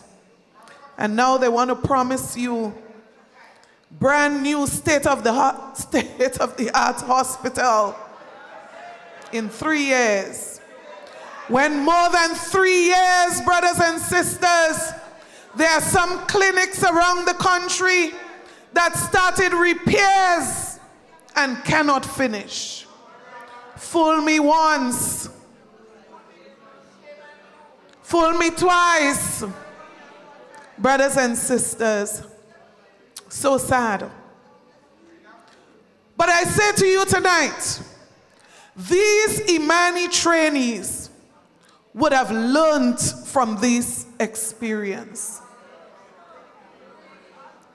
But you see, there are public officers who are still there. Thankfully so. They did not suffer the fate of the Imani trainees who were sent home. And you know, there's a pattern, there's a boldness with the way this government operates. That on top of a promise that they know they could not deliver, they knew they could not deliver, this is what they turn around and try to do to public officers on top of this. Brothers and sisters, we know that when you speak about regularization, when you speak about permanent within the public service, there's only one authority, and that is the Public Service Commission. Everyone in Grenada knows that it is within the constitution of this country. But in an attempt to trick workers again, the NDC has been dishing out with the stroke of a pen letters which say to workers that you are now permanent. How deceitful. When those letters have been signed by the Cabinet Secretary and the Public Service Commission is nowhere involved. How deceitful can this administration be? But it goes beyond the attempt to mislead and to trick persons into thinking now that you can tick a box. We've made everybody permanent. Brothers and sisters, I believe one of the greatest pain for some of our public officers who trusted this administration, this party, is to be told now that the 1958 Act and pension that we promise you is no longer available to you. And I believe when the Prime Minister said "Susu" during the campaign, he was well aware what he was talking about. Because they promised public officers that we are going to make you permanent. We're going to pay you pension when you retire. And every single officer by that promise was convinced that they were speaking about the 1958 pension. Today, many of these officers now have to pay 3% of their salary into a saving plan. And they will never, under this administration, benefit from the 1958 pension. Why? Brothers and sisters, many of these officers worked hard. They sacrificed as public officers. And they were feeling a sense of relief to hear, one, the court's ruling, and two, the NDC say, we are going to honor the court ruling. Unfortunately today, many of these workers are paying into a plan, and this is what hurts about this. No minimum guarantee of what they would get when they retire. No minimum guarantee.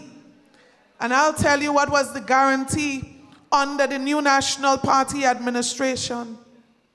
70% of your last salary was going to be your pension take home. As a matter of fact, 2,200 people, pensioners, were already benefiting from this. Brothers and sisters, we are not a team that attempts to trick people, and sometimes our transparency, our honesty, sometimes we pay for it. But we are not going to change this. So when we said in 2022, we were not going to appeal the court's ruling, that we were already paying pension, 2,200 people, 70% of their last salary was the last agreement with the union. Brothers and sisters, we said to the workers of this country, we are working out a formula for the payment of the outstanding payments due, and we are committed. We were paying 70%. You know what the Constitution says? 66%. So we were paying more than what was actually required as it relates to pension. But tonight, I say to you, and I say to the public officers, especially those who are disadvantaged by the decisions of this administration. The new National Party, we are ready. We are committed to review this plan because we believe that you must never be disadvantaged as it relates to the court's ruling and as it relates to the Constitution. And so for us as a team, we have already started the necessary engagements, looking at what it is that we need to look at, because we believe that it is wrong the way that this has been administered. And tonight I want to give that assurance to every public officer who falls under the 1958 Pension Act. If you have been disadvantaged, the new National Party will be back to ensure that we do what is right according to the Constitution of Grenada. We respect the ruling of the court, and we would implement accordingly. So tonight, brothers and sisters, I close by saying to you, while many are busy satisfying themselves, we are working very hard to ensure that we develop the policies, the programs to bring relief to the people of this country.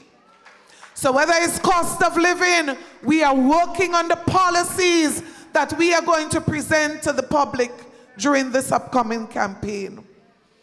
Healthcare, we have said it to you. We have no problem with a brand new hospital, but we have a big problem with the concept of Project Polaris. And that is why our vision will stand as it relates to healthcare. Every parish in this country must have a polyclinic of standard.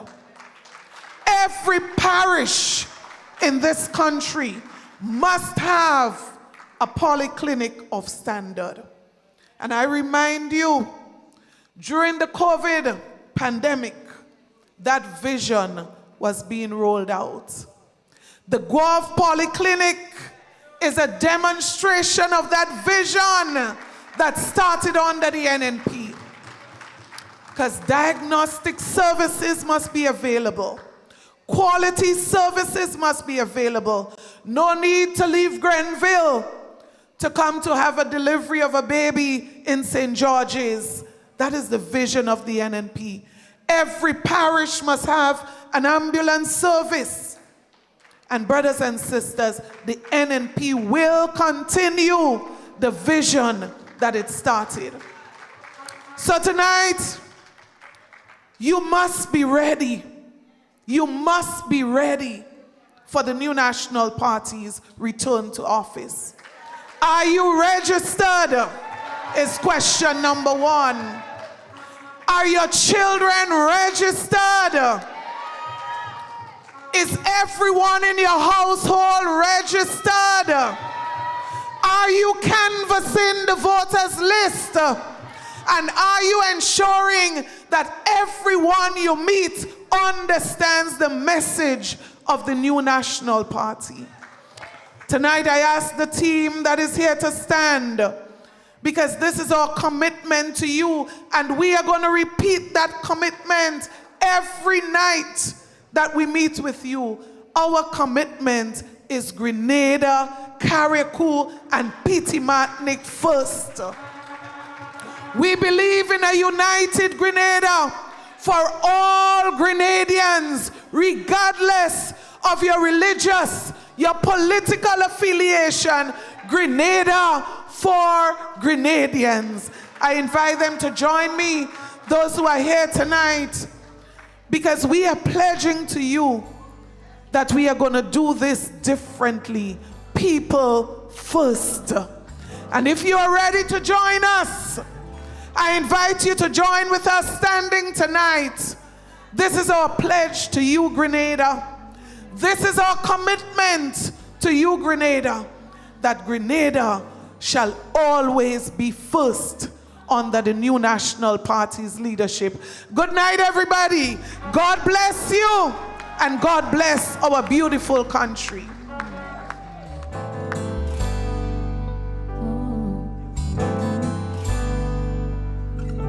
I love you, Lord, for your mercy never fails me. All my days I've been held in your hands. From the moment that I wake up until I lay my head, oh, I will sing of the goodness of God.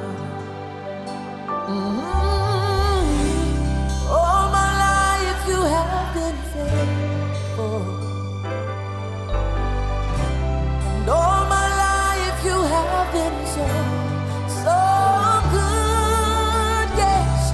Every breath that I am able, oh, I will sing of the goodness of God.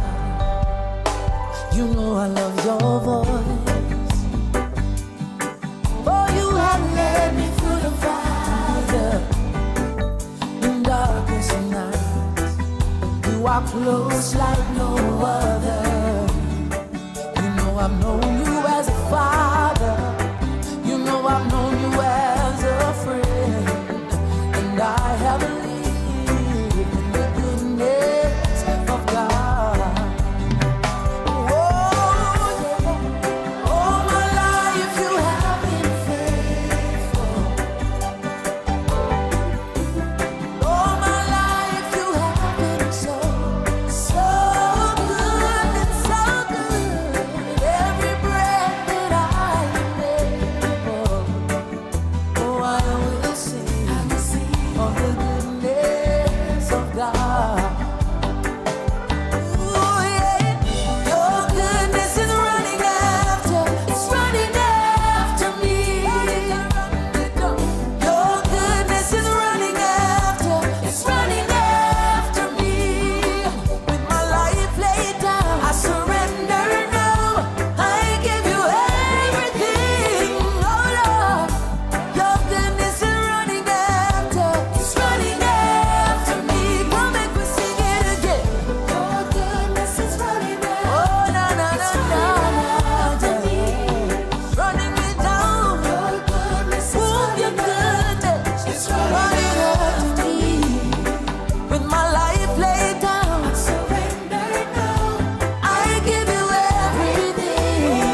No need to sit, just stay standing with me for a minute.